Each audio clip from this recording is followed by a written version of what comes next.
अस्सलामुअलैकुम वरहमतुल्लाहि वबरकातुहू। मैं हूं उमर फ़ारूक और आप देख रहे हैं मेरा यूट्यूब चैनल तबसरा टीवी। हम आपके लिए लेके आते हैं नई से नई स्टोरी, और आज जो स्टोरी आपके सामने रखने जा रहे हैं वो बड़ी ही अजीबो-गरीब है। आप सुनकर हैरान भी होंगे, परेशान भी होंगे, और मैं भी अपने कानों को हाथ लगाएं कि ये हमारे मुआशरे के अंदर हो क्या रहा है। ये क्लिप देखें, उसके बाद इसके ऊपर बात करते हैं। कितनी ख्वातीन की इज्जत तार कर चुके हो? 2 से 3 है। तुम जी। तुम बाप के सामने औलाद को तो शर्म होती है। तुम्हारे बाप की पहली दफा कैसे टारगेट किया था? तुमने बाप की तरफ रेफर की थी या बाप ने तुम्हारी तरफ खातून रेफर की थी? वालिद साहब ने। क्या कहा था उन्होंने? उसने क्या ज्यादती करनी है। साफ कहा तुम्हारे बाप ने कि ये करना है। जी। कहता था कि मेरी तबीयत खराब है, इससे करवा लो। कितनी ख्वातीन रोजाना की बुनियाद पर आती थी? याद नहीं कितनी आई कितनी गई हैं। जी मेरे भाई, एक क्लिप आपने देख लिया है। ये जैली बाप बेटा जो 2 नंबर पीर बने हुए हैं और औरतों की इज्जत के साथ खिलवाड़ करते हैं। अब दूसरा क्लिप देखें, उसके बाद बात करें। इसके दम करने का तरीका कार क्या था? इस दौरान इसने आपको हाथ लगाने की कोशिश जी हाँ, टच किया मुझे, इसने टच किया। तो मुझे टच किया तो मैंने अपनी सास से बोला कि ये बंदा अच्छा नहीं है। उसने बोला कि नहीं, चाहे नहीं भी अच्छा तो मुझे औलाद चाहिए, मुझे बेटा चाहिए, मुझे पोता चाहिए। जी, वरना मैं तुम्हें अपने बेटे को कह के निकलवा लूँगी। तो मैंने तो जी सामीन, क्लिप आपने देखा, दोनों क्लिप देखे हैं आपने। बेगैरती की इंतहा है, शर्म व हया का जनाजा निकल चुका है। ये तो हम सुनते आ रहे थे। ये जो जैली पीर हैं, मलंग आस्थाने बनाकर बैठे हुए हैं, ये लोगों की इज्जतें भी लूटते हैं, लोगों का माल भी लूटते हैं, लोगों का ईमान भी ख़राब करते हैं। इन्होंने ये बेहयाई के अड्डे कायम किए हुए हैं, जहाँ पर औरतों की इज्जतों को पमाल किया जाता है, औरतों की इज्जतों को लूटा जाता है। ये बात तो आम फैम मुआशरे में मशहूर है। इस तरह के आप कई वारदातें इस तरह की देखते हैं, सोशल मीडिया के ऊपर इस तरह की खबरें आती रहती हैं। लेकिन अजीबो गरीब खबर है, बाप जैली पीर बना हुआ है, लोगों की इज्जतों के साथ खिलवाड़ करता है। जिन औरतों को बच्चे नहीं होते उनके साथ सोबत करता है ताकि उनके यहाँ औलाद पैदा हो जाए। अब ये बगैर का बूढ़ा है, उम्र इसकी काफ़ी हो चुकी है, बीमार शुमार भी रहता है, और इसने अपने साथ ही बेटे को ऐड कर लिया है, अपने सगे बेटे को। और जो औरत इसके पास आती है कि मेरे पास औलाद नहीं, उससे जेवर भी लेता है, जैसे आपने खून की बात सुनी है, उससे पैसा भी लेता है, और उसको अपने बेटे की तरफ रेफर करता है कि आप इसके साथ हम बिस्तरी करो ताकि इसके यहाँ औलाद हो सके। और बेटा भी इतना बगैरत है, वो उसी कमरे के अंदर जहां पर आस्थाना कायम किया हुआ है, बाप के सामने औरत के साथ हम बिस्तरी कर रखा है। कितनी बेहयाई है कि ना बाप को बेटे की शर्म है, ना बेटे को बाप की शर्म है। एक वक्त था कि जहां बड़े बैठे होते थे वहां छोटे बच्चे नहीं बैठते थे, वहां बड़े बैठे हुए हैं, वो अपनी बातें कर रखे हैं। इतना शर्म व हया होता था।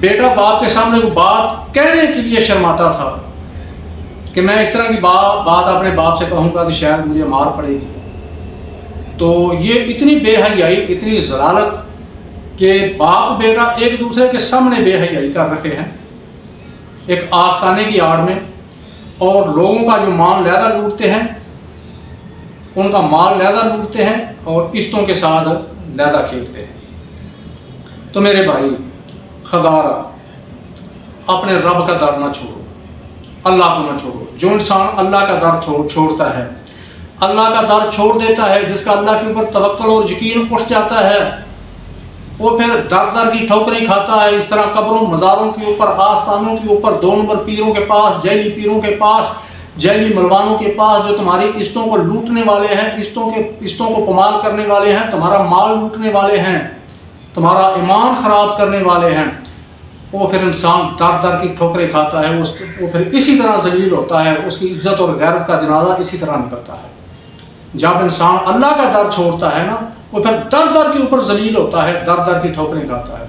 वो तो मेरे भाई, छोड़ दो इन मलंगों का खेड़ा, छोड़ दो इन मलंगों का पीछा, इन पीरों का पीछा, इन गद्दी नशीनों का पीछा, इन आस्थाने जो इन्होंने बनाए हुए हैं, बेहयाई, बुराई, ज़िना के अड्डे, छोड़ दो इनको।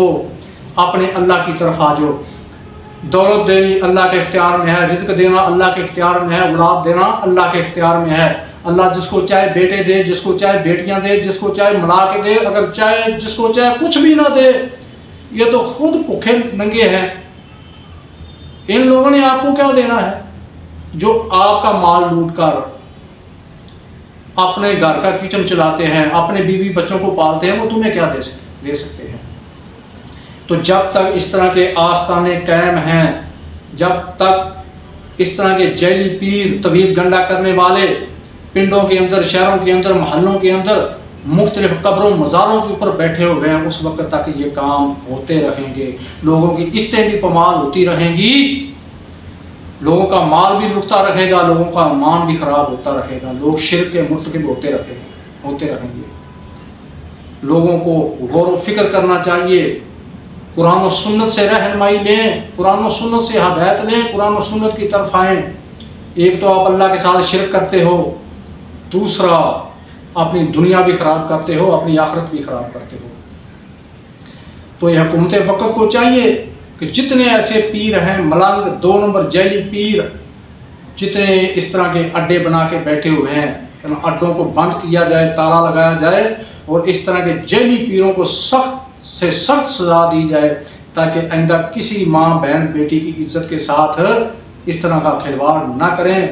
और लोगों को भी सोचना चाहिए कि इस तरह के, और ये बता रखी है औरत, अभी इसकी 2 या 3 साल हुए हैं शादी हुई को, और परेशान होगी कि पता नहीं औलाद होगी या ना होगी।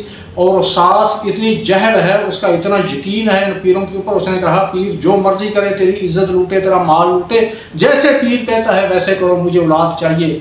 अगर तुमने कोई ऐसी वैसी बात की, मैं अपने बेटे को कहकर तुम्हें तलाक दिलवा दूंगी। तो इससे साबित होता है सास पूरी पीर के साथ मिली हुई थी। सास को पता था पीर की हरकतों का, कि ये जैली पीर, जैली मलंग इस तरह करता है, ये इसकी हरकतें इस तरह की हैं। सास को पता था, इसलिए वो अपनी बहू को मना कर रही थी कि अपने बेटे को ना, अपने खामद को ना बताना, मेरे बेटे को ना बताना, किसी से बात ना करना, जो पीर कहता है वैसे करो।